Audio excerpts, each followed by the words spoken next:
and dirtier daddy. Hey, one time my wife and I, crazy. All right, it may take you a while. It may take you quite a bit of time to find it. But, okay, everyone, Christ, I need some help. Can I have a hug? Focus up. I'm talking to you, Maddie. Welcome home to you and Blaze and Press and all those. We're having a good time. I know you're home for Thanksgiving, but I'm sure you guys are baking some baked goods for me across the street. Welcome to episode 112 of the Rubio Method. We've got a fun show. You're going to enjoy the topics. It's going to be an interesting one. We're going to have a special guest star, Sheldon Napastuck, otherwise known as Nasty of the Ride with Chevy and Nasty. He's solo tonight on the ride at 9:30 p.m. Pacific time. So I said, why don't you come warm up your vocals a little bit, get you going on here on an American show and see what's going on. And so he's going to be my partner in crime. And I'm sure Jenna, of course, in the back is going to be yelling at everyone. So it's going to be a good one. What are we covering today on episode 112 of the fantastic Rubio Method on YouTube, Spotify, iTunes, Rumble, X, Instagram, TikTok, all that good stuff, LinkedIn, Facebook, all of them. So we've got 5 categories as always. Everything happens for a reason. We're going to talk about red flags and green flags in a man's or woman's apartment. That's going to be a good one. Next, we're going to go to there are winners and losers in life. We're going to talk about the worst ways to die, and it might not even be close. I saw a headline. I had to reread it 3 times because I was like, oh, good God, no. Because I thought previously there was one way that was the worst, but this way might be even worse. So Nasty and I are going to discuss. Third category is accept and embrace. I'm just going to say, you know, the world has eyes, right? You know, the world has eyes. All right. Working hard is not enough. I think Nasty actually likes this holiday. You guys already had yours, Nasty. So this is a double dip for you.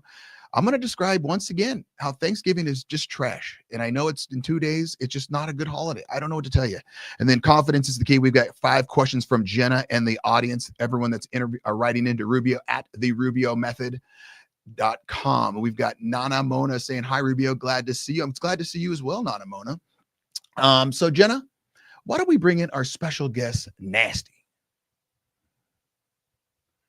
Nana Mona. I miss Nana Mona. Back in the day when we had a show at a reasonable time, she used to join us once in a while too, but you know, like every parent has to pick their favorites. I guess Nana Mona picked you, so I just got to live with that. But you know what? You are a later show, so you're at 10:30 p.m. Canadian time or whatever time you guys time zones are in. You would be Mountain Time for us. But you guys have a very, very loyal audience. I mean, you guys have your top 10 to 20 guys, and there's always usually me and Damon or Damone or Jamin. Yeah. And he and I are battling for first star witness or star key topic guy, but he's always in there. He does a great job. So Nasty, I want to just thank you for coming on. I know you're just warming up your vocals for your show later tonight at 9:30 p.m. Pacific time. So I appreciate tonight you. We're switching. Chevy's gone. We switched it to 10 o'clock Mountain Standard Time or 9 o'clock Pacific Standard Time. Okay, so 9 o'clock. Okay, perfect. Half an hour earlier. Yeah. A half an hour earlier, because I'm assuming you definitely will not go a half an hour later now that Chevy is. Oh God, no. Swimming in Mexico with his Speedos with his girlfriend's face on him. Nana Mona says she's your favorite as well. Favorite spelled with a U. So that's very Canadian of her. And hey, Jamin, what's going on, my man? All right, so let's start it off, Sheldon. Everything happens for a reason. I saw this and immediately I was thinking about you and Chevy, and I'm not sure if I sent it to you guys first or I sent it to you or just like, let's talk about it a little bit. So there's this post on Instagram, or not Instagram, X or Twitter, whatever you want to call it, from hashtag Rack is Right, or handle Rack is Right. And she has this list: green flags in a man's apartment. Green flags in a man's apartment. So let's say, what are some green flags? Now, green flags, for all those that don't know, green flags would mean these are good. Red flags would be, okay, we got a code red, red's bad, green is good. So she says that we're going to go down these lists, Sheldon, and I want you to tell me good or bad. So if in a man's apartment, I'm assuming you've lived in an apartment before. You've not always had a mansion or a house or anything like that. Number 1, expensive candles. Is that a red flag or a green flag for a dude?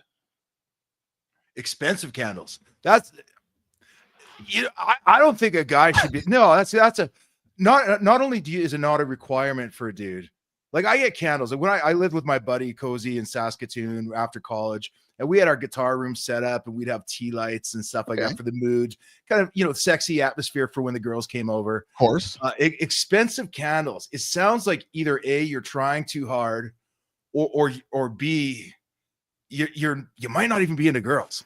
You know, I was gonna say you're more into dudes. Jenna says green flag for her. No, the only see if you have candles in your house, like you said, if you've got like a guitar room / seduction room, and I'm not saying like, you know, 50 Shades of Grey room. I'm just talking like you got like the sexy couch over here, and the only other spot that you can have a candle if you're a dude, the bathroom. And that's got to be a scented candle that you light that baby before the date even comes over, just in case, God forbid, you have to drop a bomb. You're ready to go. So you're saying red flag. I'm saying red flag / green flag. We're both kind of in the middle on that one. Yeah. Like I like the candle thing. I like the mood setting thing. I think you should be, as a man, you should be able to set a mood when the time's right, for whether it's romantic or just kind of a nice feeling. But I find if I'm collecting expensive candles, I'm either kind of pretentious and trying to show off. I think I'm submitting something that's not really me, and I don't know that many guys that are hardcore to it. A few guys are. If you're into it, great, but it shouldn't be on a list of must-haves, I guess is what I'm saying. Jenna says candles aren't feminine. That's wrong. Number 2, nice hand soap. Red flag or green flag for a dude? If you have nice hand soap, have you ever had nice hand soap that your wife did not buy? You know, on this one, no, I haven't. Like I just had I just had soap, you know, but I've been married for a long time. You know, I wouldn't say that's a red flag. I think a nice hand soap's it smells nice. You know what I mean? Okay. Like when you have the guest room on the powder room on the main floor, and you go wash your hands and it just smells nice. And also when guests are over, I want to be able to know if they wash their hands with soap, and that nice soaps kind of help with that. Where do you buy nice soap? Because is it like TJ Maxx? Do you guys have TJ Maxx in Canada? I mean, God, dude, like that's the thing though. Being married, I don't buy the soaps around here. Well, that's what I know. I'm Amazon. If it's a win, if they even have soap, Jenna says, I get that. Okay, so let's go to 3. Actual toilet paper, not a single ply situation. 100%. That's you. You cannot live like an animal. There's no way. There's no way. Every self-respecting man has to be able to have some level of hygiene. You don't need the most expensive soaps, but you got to make sure that you and your guests are properly taken care of with toilet paper, for sure. Speaking of toilet paper, I think I've talked about this on my show. Nasty, I got to ask you, do you have a bidet at your house? No, we don't. We don't. And I'll tell you what, so, you know, I'm in the real estate media business. So I visit multiple homes every day, and I look at those houses with bidets. And for the first few years that I've seen them when they were becoming the thing, I was like, oh, that's a foreign thing. That's I wouldn't even want to, you know, now I look at that. I'm like, geez, that might be kind of nice. I'm telling you. So I had a buddy that came over to my house. He goes upstairs. He goes to the guest bathroom. He goes, "You don't have a bidet?" I go, "No, dude, I don't have a bidet. What am I, a millionaire?" And he says, "No, dude, you can buy them on Amazon for like $39. They attach and they don't look cheap." He literally gets on his phone, buys me one. It delivers the next day. I go, "I can't install this. I have no skills." He comes over and installs it. It's a game changer. Nasty. I'm telling you, that's the only bathroom that I go to. It's like mouthwash for your butt. It's phenomenal. I'm telling you right now, game changer. Yeah, you know what? I think I'm going to look into that one. Like that's one of those things I've been kind of, you know, bidet curious for a number of years now, and maybe I just got to take the plunge. Once you go bidet, you will not go back. I'm really, telling you right now. My father-in-law, he's a logger. He's like Superman. Like he is a man. There's no doubt that he's a man. I'm not going to sit on that. Blah blah blah. He tries it. He buys a heated one. So that's all I'm saying. Yeah. Okay, so let me ask you this. I think one of the things that would be holding a guy like me, is I don't know what to do once I've got it. Like, does it have an air dryer on there? Does it have towel service? That's the Japanese bidets. Those are more advanced, because I've talked to some people that I've gotten to bidet conversations, and they're like, dude, you got to get the Japanese one because it's got like massage, it's got a fan, it's got air, it's got all that. Mine's just cold water, and there's some sort of laser. I don't know how it hits the exact spot every single time, but his is heated, plus they have the air. So I think mine was like $35, but you can buy different levels. So if you want to get up into like the hundreds, You got to do what you got to do. I have not used the heated one yet. I'm not that advanced. I think there's a fine line between high temperature there, and I don't want to get scalded. So I don't know if does it go to a certain temperature and you're fine, or I don't know. These are questions that I don't have. Maybe some bidet connoisseurs can cue us in. I don't know. But do you just dry off with toilet paper then? Yeah, just a quick dab. It's like, and you're good. That's all. Really? Well, I'm telling you, once I may buy you one. This will be my American gift to my Canadian friend. You know what? I'm going to buy you one. Give me your address. I'm going to send you one. Please do not video yourself using it, but you could just give me a review after. Yeah, right? There you go. Yeah, I'm going to do it. I swear. All right. So the next two I think are pretty obvious. Green flags, no clothes on the floor, no dishes in the sink. If you can't pick up your clothes off the floor, if a date's coming over, or dishes in the sink, you're a pig. Like, I mean, those aren't hard. At least hide the clothes, throw them in a closet, under the bed, things like that. And how many dudes really have a lot of dishes? Well, and you'd be surprised. I mean, there was a time in my life that I wasn't that diligent with the dishes. And that's a skill set that I had to learn. Like, I came from a big family. There's 6 of us. And in my family, it's just, the guys was kind of traditional. The guys didn't do a whole lot in the kitchen. Now, about 15 years ago, I changed that all up, and I started to learn to cook. And if you cook, you instantly realize, one, like it looks like a slob if you got dishes sitting around. But two, it's impossible to get anything done when you've got even things on a drying rack, right? So yeah, our family's gotten pretty good at making sure no dishes are on, and clothes are just a given. I mean, you get a little, get a little like canister, hamper, and just throw them in there, move them to the laundry room. It's not that hard. No. So the next two, I'm completely out with, obviously. Number 6, uses face wash. Bonus points if it's not 3-in-1. This is a green flag. Do you use face wash? Because I've said on the show many times, I haven't washed my face since like 1986. I love a face cloth, right? Hot water and a face cloth. No, I do. Like, is that the same term as a washcloth? Just like a little tiny towel? Yeah, washcloth. Yeah, the little square ones. And you just get wet. You come back at the end of the day. It's like it's like sitting on a plane when they bring you like a warm warm cloth. It feels great. So I don't believe in having separate soaps for separate parts of the body. I'm happy with a shampoo, a conditioner, and a liquid soap. Okay. And, so to me, yeah, I do like to wash my face. In fact, the best thing, I'm surprised maybe you don't sweat as much as I do. But even getting behind the ears and everything like that, there's a clean face feels amazing, dude. I just don't. I can't relate, eh? I don't. I'm not joking. I haven't washed my face with like soap. I mean, I'm in the shower and the water hits my head and goes down, but I haven't washed my face with soap. I'm not even kidding, since like 8th grade year. Like since the late 80s. And I think I'm agreeing with you. It's just I will take a face cloth with warm water at the sink, and I'll give the old just to freshen up. But I'm not a big face soap guy at the sink for sure. Jenna just said, scrub the brown off your face. What do you think? I'm an albino and this is just dirt, Jenna? No, this is my natural beautiful tone. I look like a milk dud. Okay, so the next one.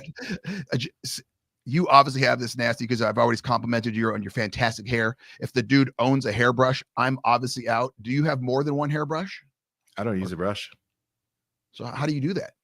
I've got wavy hair.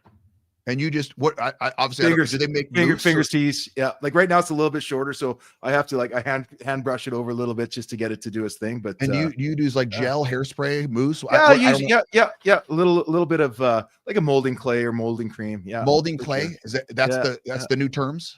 Yeah. Well, it's no clay is like it's a product, right? You get your can, you open it up, and it's kind of hard, and you have to work it a little bit. And then work it in your hands, soften it up, and yeah, it gives you a good hold. If you've got just straight hair, you don't need much. But if you've got like hair that curls in all different directions, you need something to tame it down for sure. Okay. Plants that are alive. They say that's a green flag. This lady says plants that are alive for a dude. I can't imagine a dude owning plants. That's not like a Venus flytrap, just as like a joke thing. Did you ever own plants? Never. I think I went through a phase when I tried it. But you can't really leave town if you have a pet. Like I'm a cat guy, and don't get me started on cat versus dog. But I'm a cat. We got a cat. You can't have plants in the house if you got a cat. They kill them all. Well, and I think we in college, if you ever lived with more than one dude in college, I think we had a plant one time and someone peed in it. And I think it died then because it was like, should we walk to the bathroom, which was like another 2 steps or not? I don't know. The other one they say is clean sheets. I think that's a given, especially if you've got a chick coming over. You got to clean the sheets, animal. Yeah, and it's simple. Here's another given, like for a green flag. Like James said it earlier. I think they're make your bed. Yeah. Like, oh yeah. You know, you might have an odd weekend day where you don't get to it until a little bit later. But if you've got people coming over, that that room's got to be tight. Okay, so Sheldon, I did a couple green flags and red flags for girls. Here's just a couple on my list, and some of them are going to be surprising. Green flags for a girl: bed being made with decorative pillows. And I'm not saying like 837 decorative pillows. I'm talking like 1 or 2 decorative pillows. You throw them to the side. I'm not saying like along came Polly type, but I'm just saying like 1 or 2. I think that's a green flag. Shows she's not a slob and she's got some sort of taste. That's number 1. Yeah. Jenna, of course, hates decorative pillows. I'm shocked. Number 2, a clean bathroom. That shouldn't be hard. I mean, I don't care. I don't want it to be like a porta potty or a gas station bathroom. It doesn't have to smell like, Clorox or whatever, but it's got to be somewhat clean. And the third green flag to me would be a house smells like good food, baked goods, shouldn't smell like cleaner. Like, I don't want it to smell like cleaner to where I know she just cleaned it. I want it to be like, oh, her house just happens to be this clean. Do you have any green flags where you'd walk into a girl's room and say, oh, hey, this is a good one? Well, the smell's got to be nice. Okay. Like the same thing. It's like, it's not cleaner. I don't need it to smell like baking necessarily. But I do like to come in and smell like, oh, this is a girl. Like, I smell her favorite perfume. This girl's got taste, is not overdone. I want it to smell as good as she looks. And so that it almost so it makes it look easy for her. You should write Hallmark cards. I want your house to smell as good as you look, baby. Yeah. Happy birthday. Yeah, but that's a big one for me. Then the bathrooms, especially with girls with long hair. Have you ever seen like we've got hair stuck to showers or faucets? A hairbrush that looks like it hasn't been touched forever, or cleaned up forever. I get it. Little things like that. Like, again, maybe it's I don't know if it's fair to ask, but I want them to look good, smell nice, and make it look easy. Not like, and I know a lot goes on behind the scenes, right? For a girl to get beautified every day, step out of the house, go to work, go to the gym. They have their routine's a lot different than our routines. I get it. When it looks easy. And the same thing, shooting houses with tenants. Sometimes it's the women's room that have clothes everywhere, underwear, socks, you name it, workout gear. And they know you're coming over? Yeah. Well, yeah. Well, they're not the homeowner. They're the tenants. Like, it's, a homeowner cleans it a little bit more. But when you walk into a tenant's property, you really see how people live. Like, if you're renting the place. That's how you can really tell how a person lives. Okay, they're not getting it fancy for you. You're a pain in their butt that day that you're even coming in and intruding. But yeah. Okay, Nasty. So let me go to a couple of my red flags. These are my red flags. This first one I want to talk to you about because people might think I'm odd on this one. It's a red flag for me if the lady does not have a junk drawer. Okay, what I mean by that, in the kitchen, everyone's got that drawer where you throw extra batteries in, a key, chapstick, gum, pens, whatever. I think if a girl doesn't have a junk drawer, she's a psycho because there's no way she's that organized in life. Like, that would spook me if she didn't have a junk drawer. Thoughts? You know what? I hadn't thought about that. But you're exactly right. Because everybody, like I said, I know they have a routine and I know it takes a lot of work. But if you've got a place that's like that pristine and there's no evidence of any kind that a human being has lived there, that would be a concern. Like, that's a little bit too perfect. You know what that tells me is she's gonna hate me. Well, she's a psycho. That's like sleeping with the enemy. Yeah, totally. That's like redhead times 2. Okay. Another thing that would be weird if I was going to a girl's apartment and they had like an exotic pet. Like, if she had a big aquarium and there was like an iguana or a snake, that would make me a little odd. I'd be like, why do you have this? Like, what do you know that I don't? What are your thoughts on that? Yeah, well, for sure. Like, that's like, because you gotta wonder why. Because usually, if somebody had snakes growing up, the guy's name might have been Snake. He had tattoos all over, and he was probably been in and out of juvie or prison a couple of times. So I'm not, so for the exotic pet, yeah, fish, absolutely no. Really? Birds, absolutely no. Well, See, go ahead. I'm listening. well, Because fish I like. because a pet fish serves absolutely no purpose in a household unless it's one of those little tanks with a little beta fish. My Okay. mom had one. He used to swim up every morning to say hi. That was pretty neat. But animals without personalities, which includes snakes and it includes lizards and stuff like that. Now, I don't mind a girl with a dog. Because if I walk into somebody's house and a girl has a dog that's well cared for, she's taking him for walks, she's feeding him, she's responsible, managing, assumedly vet appointments and things like that, and it's a well-grounded person. Plus, like that. if you own a dog, you are not as carefree as a non-pet owner. Right? You have to say no to things at time. You have to be in control of your own life, a little bit of organization. And the fact that I don't always have to be out running out with the girls or running out with the guys. Sometimes I just like a night at home with my dog or to head out in the mountains and go for a hike. I find that actually super attractive. Okay. I like that. I like that a lot. The next one they have, can you imagine walking into a girl's room or house, apartment, whatever, and she takes you over to a side room or something like that, or even a wall, and she has, let's say, a room full of dolls or stuffed animals? Oh God. Oh, that would scare the hell out of me. Yeah. I think I heard you talking about grown adults that have a Disney fetish. Yeah. Yes, exactly. It goes in that same category. I don't understand that. It's not dissimilar to a guy that has too many G.I. Joe figurines or toys from their youth. Well, my next one was any abundance of anything. Like if you have if you like guitars, that's cool. But if you got 846 guitars, we got some problems. Yeah. If you like, Dungeons and Dragons, cool. Do you need the entire thing? Probably not. It's same along those lines where it's like, okay, this is nice, but dude, you're going to cut off my face and wear it as a hat later. Yeah. Yeah. Okay. Yeah. And then last one, I thought, no family photos. If there was not one family photo of her family, I would think that was maybe a little bit weird. Yeah. That would be that to me sounds like, especially in this day and age, maybe there's a political difference or there's a falling out at some point that I can't even look at that person. Ooh. Yeah, that one would be a challenge to me because it goes almost along the same lines as a dog. I wanted to know that person's a real person. I'd even like to see a couple of travel photos. Okay. Put back along a mountain stream with their dog or their besties, or a houseboat trip or something in the shoe swaps in the summer. Something to show, or something that show they've traveled a little bit, because that also tells me that they're in charge of their own finances, in charge of their own life, and they have a bit of a sense of adventure. That's not collecting dolls or spending all their trips going to Disney cruises.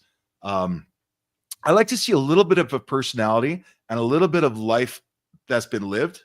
I think that's where I'll leave it there. Okay, so we'll end on that, and then we're going to go to commercial. We're going to come back and we're going to talk about the worst ways to die. This is going to spook you the hell out, Nasty. Jenna, take us to commercial. I'm out.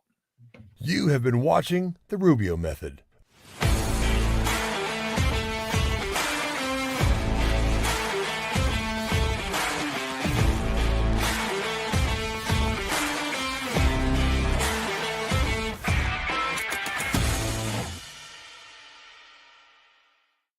Take it away, Rubio.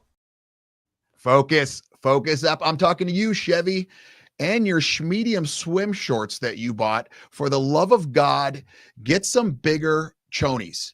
He sent us a picture to Nasty and I, and I'm not going to share it, even though Jenna begged me to show it to her, because even though Chevy does look good, no man should be wearing shorts that small unless their name is Sven and they're from Norway or something like that. Am I wrong on that one, Nasty? Yeah, no, I absolutely agree. But not only that, I've got a feeling that if we follow him on his socials, we're going to be seeing that stuff on Instagram over the next couple of days. I have never known a man to post this. Oh, there he is. I've never known a man to post as many pictures of himself as Randy Shannon. I love it. Like, he's living a blessed life, charmed life. He says, I just want to be connected with everybody all the time, right? But Oh, God love him. He's such a nice but the person. medium shorts, I think, Bless his heart. he can save that for a channel that I'm not on. And now I got I've roomed with the guy for 3 years, right? Like, and now I got to unfollow him on Instagram because I don't want to see that. So let's move on. There are winners and losers in life. Worst ways to die, and it's not even close. Okay, so before I was never really claustrophobic. And Nasty, I'm sure as a football player, you've had an MRI once or twice before. Yeah. Okay, to me that was one of the worst situations of my life when I hurt my back. I was so fat that I couldn't fit in like this, so I had to put my hands above my head. And they had to go past my fingertips so I could thin out. And of course I was, 19, 20, 21. And they tell you, whatever you do when you go in there, don't open your eyes, man. Don't open your eyes. And of course you're 20, 21, 22, you're an idiot. So as soon as I got in there, what did I do? I opened my eyes and it's like this far from my face. And I start basically hyperventilate and it's super loud and hot and all this. And I'm about to lose it. And so that's when I'm not really a claustrophobic person per se. I've been stuck in an elevator. It just gets hot, got fixed in about 5-10 minutes. Not a big deal. But there was this one picture, and I think I talked about it on the show before. Jenna, can you show pick number 1 of the cave? Pick 1. That's pick 2. Jenna. Oh, God. Okay, so pick 1 is this. Like, that's the actual dude. Okay, on November 24th, 2009, John Edward Jones tragically lost his life in the Nutty Putty Cave following a harrowing 28-hour ordeal. So he's one of these cave crawlers that they do this for entertainment. He accidentally entered a constricted tunnel, making it another tight passage known as the birth canal. He became lodged upside down in a 10 by 18 inches opening approximately 400 feet from the cave's entrance. Jones was trapped in a position resembling a hook where any movement, Jenna, you can show the other picture now, any movement could cause severe injury. Oh, God, due to the unnatural angles of his body. A large team of rescuers responded, employing an advanced rope and pulley system in their efforts to save him. However, Operation faced a setback when the pulley malfunctioned, blah, blah, blah. He ended up dying after 28 hours. He had a heart attack. They decided against attempting to recover him. They reached an agreement with the landowner to seal the cave permanently, turn it into a memorial. Basically, they just put some dynamite up top and just, filled it in. Yeah. For those people that are watching or listening on Spotify and iTunes, imagine like almost it looks like Italy, the country of Italy, and this dude's head is at the boot and his ankles are basically at, I guess, the heel, and he is just strapped where he can't move his arms at all, so he is stuck. Okay, so that's got to be a top 3 way to die right there, right? I mean, just burning alive, buried alive, but that's like buried alive. But at that point, I'm asking them just to knock me out and do whatever you can to get me out. And if I'm, just don't let me regain conscious ever again. Either I'm going to get out from you pulling me out, or I'm just going to die here. But I do not want to be conscious. Okay, but that's because there's spiders and bugs in there too, dude. Like, oh Jesus, I didn't even think about. I mean, you're 400 feet down. So I mean, just say like he's ahead of his buddy, and they don't know he's gone for like 20 minutes. 30 minutes, 40 minutes. I mean, how does your heart last 28 hours? I can't, can you chew off your own tongue and swallow it and die? Like, cause that's the route I'm going. Cause you can't hold your breath to kill yourself, right? Yeah. No, I don't think that'll work. Okay. So now he went there on purpose. So Rubio, and I don't so my sympathy, I have extreme sympathy, but it is limited. Cause I looked at that hole and there's nothing about that hole that says, I wonder if I can get through there. Okay, so that's way 1. I'm going to give you 3 ways of dying, and I want you to tell me which is the worst, because I saw all 3, and the last one, not the video, Jenna. Okay, we're going to do the video first. Jenna, go ahead. I just saw this, and I sent it to Jenna. Jenna, do the video first. This guy's filming with a drone just in the woods, and he happens to catch this little scene. So Jenna, go ahead with the film.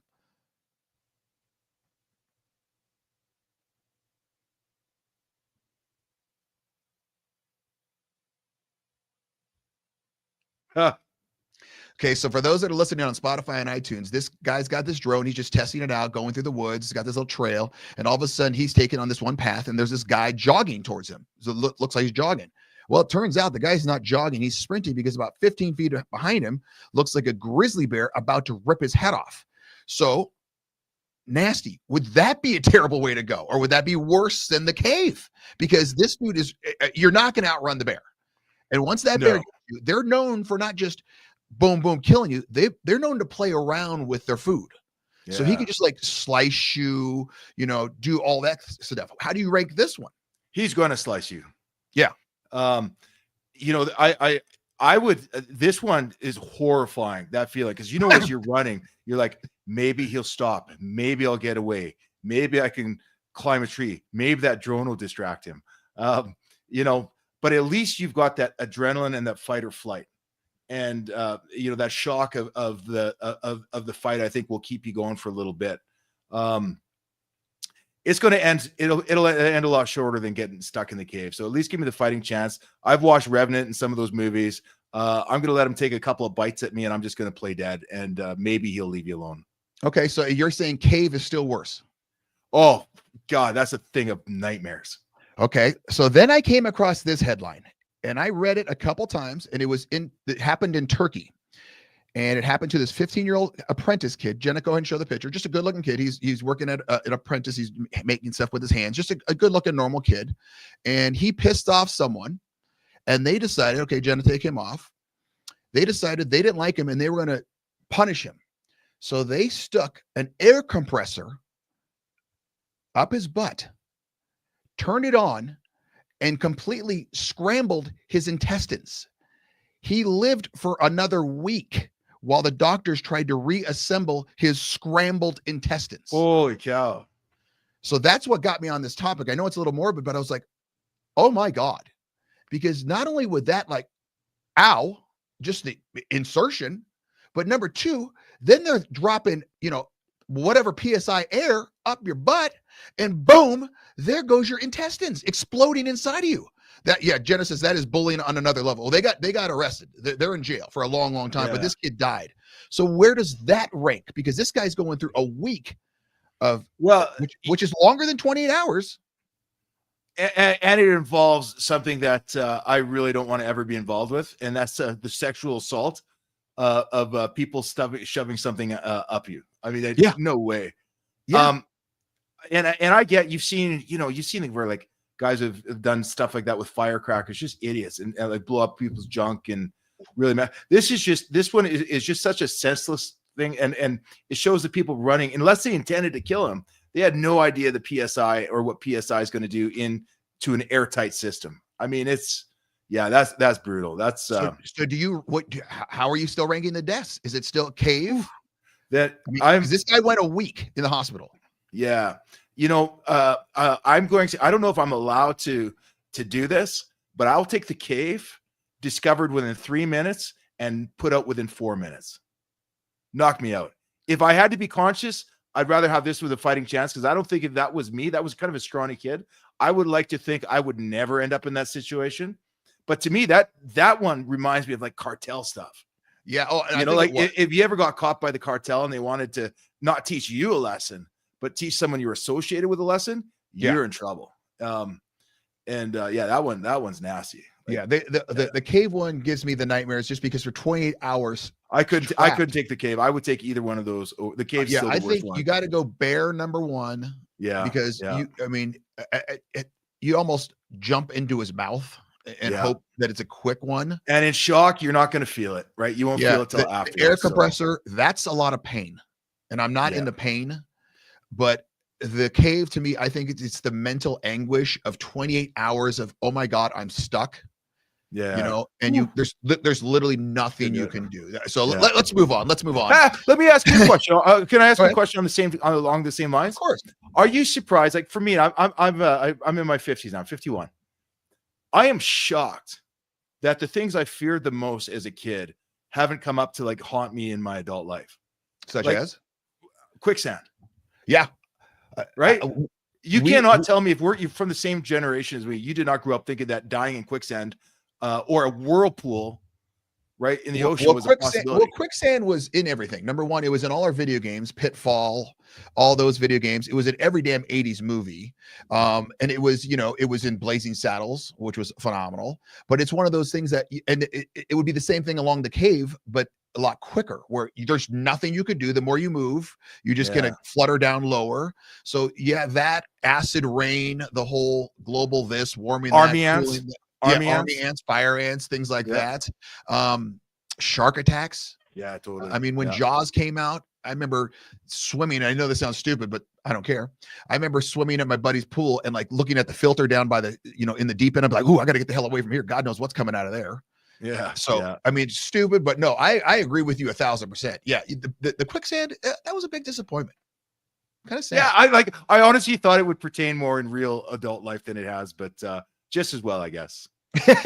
Okay. Accept and embrace. I actually sent you this one earlier in the week as a mock, and you're like, that's not true. That's not real.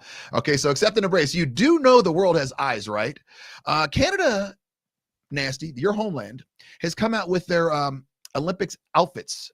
Jenna, can you show Nasty and that crowd their new jackets for the Olympics? Yeah. Nasty, can you explain your country at all right now? No. No. I mean, I see a little red on there, and I recognize the maple leaf. I recognize the Lululemon. Oh, I didn't even know that was a leaf. Yeah, that's a maple leaf on the front. Oh, but okay. The color behind, is that a burgundy or a brown? It looks purpley to me. Yeah, but kind of a burgundy purpley. And then, I mean, it looks like one of those paragliding suits.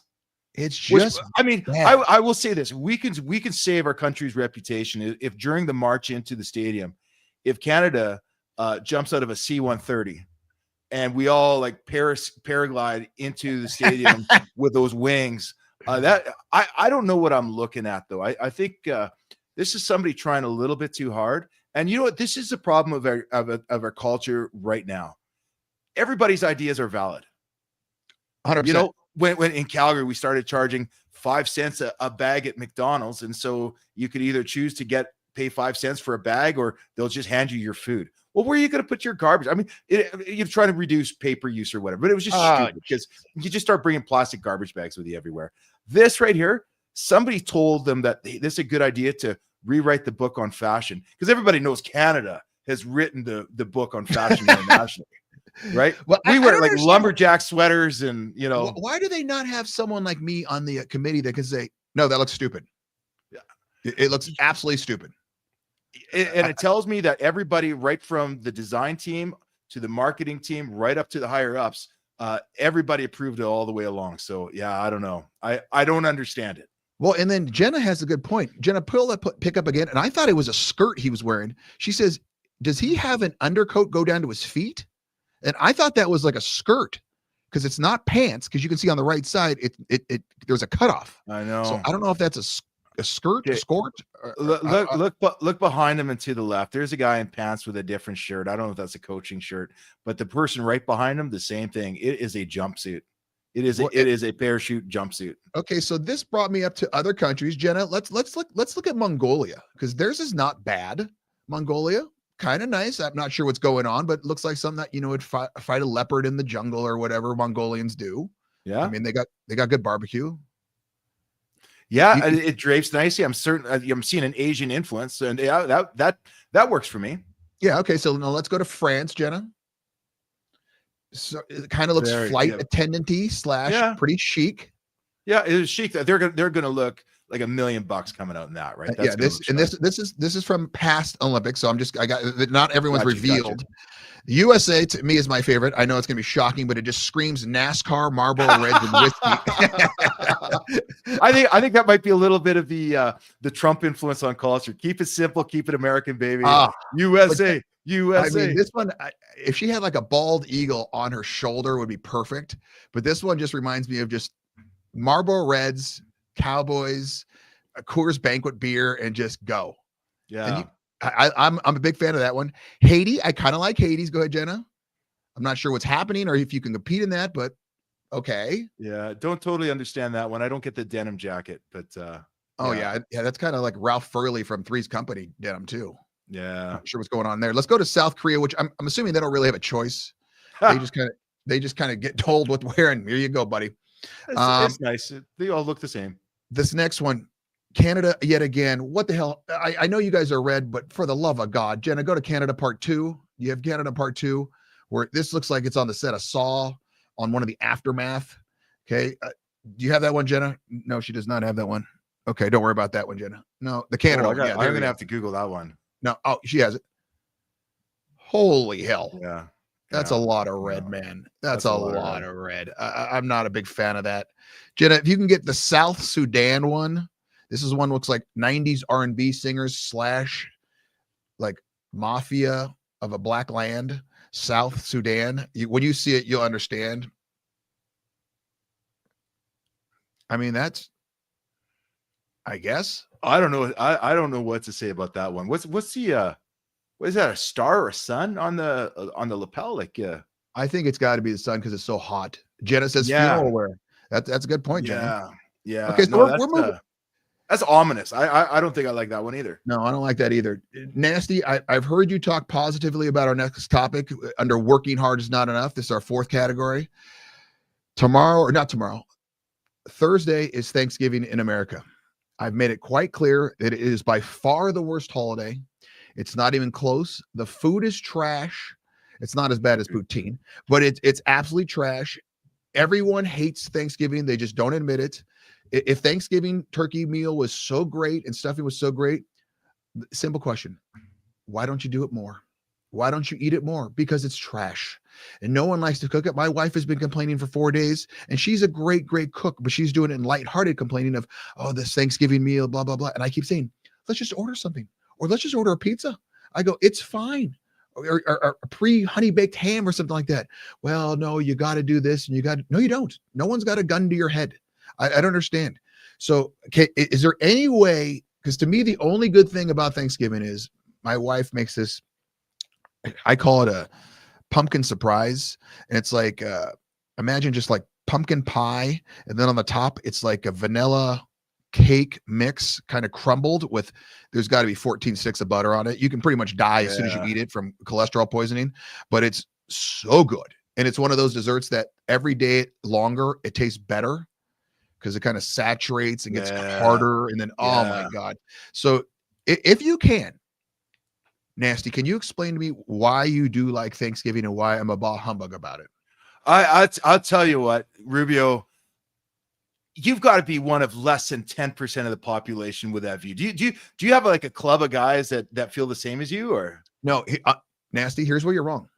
I'm one of 10% that has the cojones to admit it. Everyone else just goes along with it. Oh, dude. They just say, oh yeah, it's great. I love it. Love it. You don't love it. Nasty, answer my question then. If you love Thanksgiving dinner so much, how come you don't have it more than once a year? Well, it would kill you with the amount of gravy that we go through in our household. So here's the thing. Like, yeah, it's rare that you get a turkey sandwich that says like a deli turkey sandwich or a turkey bacon club from Tim Hortons, which I know you guys probably don't have down there. Turkey can be on a sandwich as a deli meat. Turkey is not something anybody craves. We're not doing, hey, let's do turkey drumsticks or turkey wings. I will 100% give you that. Okay. But there's something about the decadence of that meal. And I'll tell you, you can tell me I'm wrong, but I start brining my turkey almost 48 hours in advance with some secret little ingredients that I've discovered along the way, such as a little cinnamon or whatever, that you don't taste it on the turkey. You do not taste it, but it brines in it. And then as you cook it, it just gives you that extra little flavor in the gravy. And yes, I'm saying Thanksgiving is all about the gravy. So our perfect plate, you've got the perfectly cooked turkey, not overcooked like 90% of people do. Perfectly cooked turkey. You've got the stuffing just the way you like it. Again, a little bit bland on its own. You don't eat stuffing outside of a turkey meal. And then you've got a nice vegetable to add a little bit of that sweet. Sometimes we do a little Ukrainian sausage on the side for a second protein, a nice little dinner roll. What do all those things have in common? They soak up that gravy. For me, which has an excuse. Everybody says turkey knocks you out. It's the gravy that knocks you out. Okay, so my wife's getting thrown under the bus here. Says you need a better terrible take. Reagan Kohlberg, whoever this is very fired up right now. You need a better terrible take. You need a better cook. Your wife must be a terrible cook. She's actually a phenomenal cook. That's the best part. Everyone else will eat a turkey and say, wow, it's really good. It's just not good. To me, it's just one of the worst meals of all time. Even are you a gravy guy? Like if like biscuits and gravy, do you agree that gravy is one of those things like butter and bacon that has the ability to make everything better? Well, because then it just tastes like gravy. It's like putting bacon on something. Then you just taste the bacon. No. Okay. It does. Okay. This must be a Canadian thing. Rouladen gravy is the best. Oh, rouladen. That's a German dish. Oh, well, no, German food's even worse. That's holy Jesus. Jamin, you're fired. So you take a chicken fried steak over a schnitzel any day is what you're telling me. I wouldn't order either, but if I had to, a gun to my head, or they're going to throw me in a cave, I'm going chicken fried steak because I like the gravy on it, and it's kind of mushy, but there's a little bit of crunch to it. The turkey is just not good. What about your desserts? Do you like the desserts, the bread, the rolls, all that good stuff? Yeah, I'm a savory guy. The desserts are always good. My mom always bakes. So for us, like, you know, you've got your pumpkin pie and things like that you can do with it. For me, whether it's Christmas or Thanksgiving, butter tarts or pecan tarts. Have you ever? Okay, dude, when you're coming up here one of these days, I'll bake them for you. They are, or I'll find them for you. I don't really bake. What is a tart? Is that like a donut? A tart. It's like a little pie crust. Oh, with a filling inside of it. So you have it either I don't even know what goes in a butter tart. It's like a little Hostess, little mini pie, like McDonald's apple pie. But nothing covering the top, nothing on the top. It's like I don't know if Jenna can find a picture of it online, but I can't. Tarts are very much a Canadian thing. I assume they were all over the place, but no, I never heard of them. Yeah, like it's like a pecan Canadian pie in its own little pie crust without a top. So like, how is it like as big as my hand or like? It's a cookie size. Like it's not as big as your hand. It's you grab it about like this, right? And then how deep is it? About 2-3 inches. Wait, is in the top there's liquid or is it like pie? No, it's it can be anything from kind of like pie, but is a little drier. Like you don't tilt it and it runs out, right? It's kind of sticky and gooey. Am I doing? Because somebody out here help me out. If I had to explain to an alien that just find a picture of a butter tart. Yes, there you go, right there. And it's got the perfect buttery, flaky crust. So you take a bite of it. Yeah, you take a bite of it, dude. I think are you a sweets guy? Oh, I'm a huge sweets. You know what? I'm going to send you. Well, you send me a bidet, and I'm going to send you an assortment of different tarts. Honestly, I'm not trying to upsell a Canadian tradition or anything here. These are delicious. Okay, you're going to text me your address. I'm assuming you have normal size toilets. Are they oval or I mean just normal? Well, yeah, but since we're north of the American border, our water swirls the opposite direction. I think we have normal size toilets. It's normal. Okay, so I'm gonna. You send me your address. I'm gonna order you one. I don't know if you probably don't have a plug right next to your toilet, so you can't do the heated. So no. Okay, so you don't. Okay, so let's move on to the final segment. I know you've got to run pretty soon here. Confidence is the key. Oh, that looks good. Is that syrup? Yeah, that looks good. That's some good gooiness inside there. Yeah. What? Okay. Is that syrup or is that like caramelized sugars and whatever you mixed with it, just leaking out after it was freshly baked? It looks like. Okay. See, now I can party with that. Okay. Yeah. I'm into that. Do you ever put like a little whipped cream or ice cream on top? You can put whatever you want on those, but usually you eat them alone. But yeah, you could absolutely do whipped cream. Ice cream, I haven't seen. If you're going ice cream, you might as well get a pie, right? Or an apple crumble or something like. Yeah. Okay, so that might be the first Canadian thing that I'm 100% in on. That looks really good. Okay, we'll get that taken care of for you. Perfect. Okay, so let's move on to confidence is the key. 5 questions from Jenna and the audience. Remember, Rubio at therubiomethod.com. So Jenna, number 1, let's get them going. Hold on, I can't see it. Rubio. What is the most challenging aspect of long snapping? It's the mental preparation. Long snapping is like 90% mental, 10% physical. It's just like shooting a free throw. That's an easy one. We'll just move on from that one because Sheldon doesn't want to answer that one. Number 2, Rubio, should whistleblowers who expose corporate wrongdoing be protected by the government or charged? Nasty, what do you think? That's a tough one. I think it depends. I think we absolutely have to protect whistleblowers.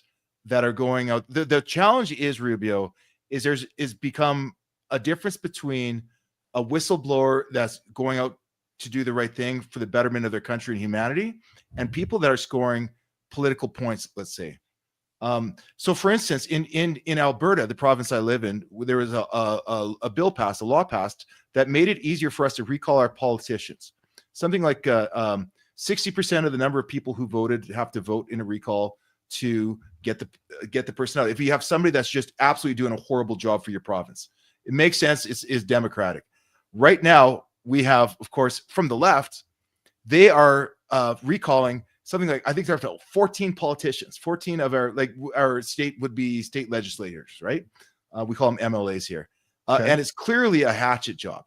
So from me, that is actually disrupting government flow. And I wish you could do something to avoid the partisan side. But if somebody's bringing something of value to the table that we should all know about, like Snowden, or understanding just how deep the bureaucracy in our governments go, or poor spending, I think that's got to be exposed. I think there's got to be some protection. Where do you draw the line between that and activism? I don't know. Yeah, I agree with you 1,000%. It's one of those things that you want them to, like the Snowden one, that's the obvious one of, okay, he's saying, hey, they're spying on everybody, just an FYI, which most people probably already thought some of. Boeing engineers came forward and discussed challenges they were having there. And they all died. Jenna was talking about that as well, but it's one of those where they're doing it, like you said, just for political points or, oh my gosh, they just happened to write a book 3 months later. That's where it becomes more of an issue. In sports, you have a delay of game penalty. I think we have to have something like that for an attention-seeking whistleblower. I like that a lot. Go ahead, Jenna. Number 3. I think this is number 3. Yeah. Rubio, what is a mental health tip you want others to know? It's okay to talk to someone. That would be my number one thing. It's okay to talk to someone, and it's okay to say, I don't know. I think that's a big one where too many times, I talked about this before, when I moved to Idaho, everyone here is manly, and I was not manly growing up in LA, raised by a mom where she tried her best. She did a good job, but there was no father figure around. And probably 90% of the things up here, if not more, to this day, I still say, I don't know. And they're like, what do you mean you don't know? I go, I don't know how to do that. And they're like, you don't know how to do this drill or handle this salt? Not a clue. I go, you could show me or just let me do it, and someone's going to get hurt, because it'd probably be better to show me. And they're like, dude, you're the first person I've ever seen or heard that admits they can't do anything. They can't do something. I go, what's wrong with that? And I guess I'm just too dumb, or I just too much confidence where I just didn't even care that I didn't know it. So I don't know it. Big deal. I also don't part my hair in the morning. So there's that. Sheldon, anyone for you? Yeah, I actually do have one. And this is, to solve, it can be in disagreements within your families or a friend. Usually it's when you have a person that's wired completely different than you. You know how, let's say, if you're kind of a logical, factual guy, you want each statement to end with a period. You want each interaction to end with, okay, actionable items. Some people, and usually this is somebody in your family, and this goes back to when my son was going through some counseling, and I went in as well to learn how to better communicate or understand where the disruptions were. If I go into his conversation expecting to get the words echoed back to me that I want to hear, that same resolve. For instance, I want to end this with an actionable item, yet he's coming from the standpoint of, how do we even just take that next step if I don't understand, or if I don't feel that I agree with the premise almost? If it doesn't feel right, so why do we keep trying to say, what are we going to do next? For me, it's like, well, geez, you just take the next step because it's going to get you closer to where? My point here is, don't go into an interaction with somebody hoping that it tickles your brain and your sensors to get you to the point of agreement. Some people do speak different languages, and that's okay. Like if you're a logical person and you're talking to a feeling person, or somebody that's going through a trauma or something like that, it's easy to get frustrated if they don't just understand your point. But you have to understand that their brain's wired completely differently than yours.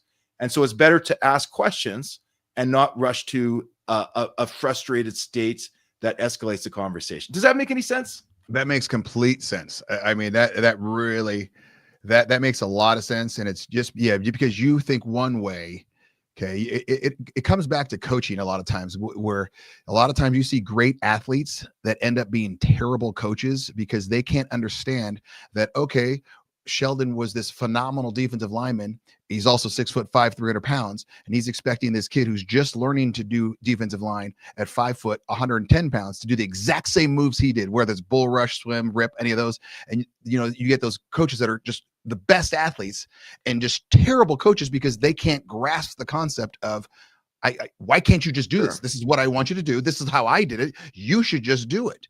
Perfect example I always have is Magic Johnson. Phenomenal player, horrible coach. And then you get someone like Phil, I can't remember his name, the coach for the Bulls. God, I can't think of Phil. God, what was his name? I'll assume you're not talking Fred Hoiberg. No. Chicago Bulls or you know, John Wooden, best coach of UCLA ever, one of the top college coaches. Not a great athlete at all. And it's just one of those things. Nick Saban, one of the best college coaches, if not the best college coach. Phil Jackson. Thank you, Trey. Phil Jackson. And you see players that are late bloomers. 100%. Sports goaltenders, things like that, okay, they were physically gifted, but they didn't put it together till later. You can yell at them all you want, but until that construct's there, you're not going to have a very productive coaching relationship with them. And just because they're not good when they're 17 or 18 or 19 doesn't mean they're not going to be outstanding at 23, 24, 25. Watch guys in Major League Baseball that are late bloomers that come on and do great things for the team. You see it in hockey all the time. Absolutely. Jenna, let's go to question 5 and then we'll do the bottom line. Rubio, if you could live in another country, where would you live? Ooh, I think I would choose probably Italy. I've heard the climate is nice. They've obviously got phenomenal food, and I think I could handle it. I'd choose Italy. Nasty, I'm assuming you would choose America. There's no doubt in that. Or go ahead. I'll even let you answer. But go ahead. You'd be right. Right now, I'd be torn between USA. But you know, I had this thought come into my head the other day about this very topic. Maybe sometimes when a country becomes too developed and too civilized, civilization starts falling apart. Okay. I'd almost like to go to a South American country that has stable government, where there's still opportunity to start fresh, build a company. Do you know what I'm saying? But no, but they've got electricity and running water. Yeah. They'd have the basics. Maybe not all parts of the country would. Okay. But I'd either go to the United States or I go to a place where I could truly feel free or able to start from scratch. I like that. I like that. I like that a lot.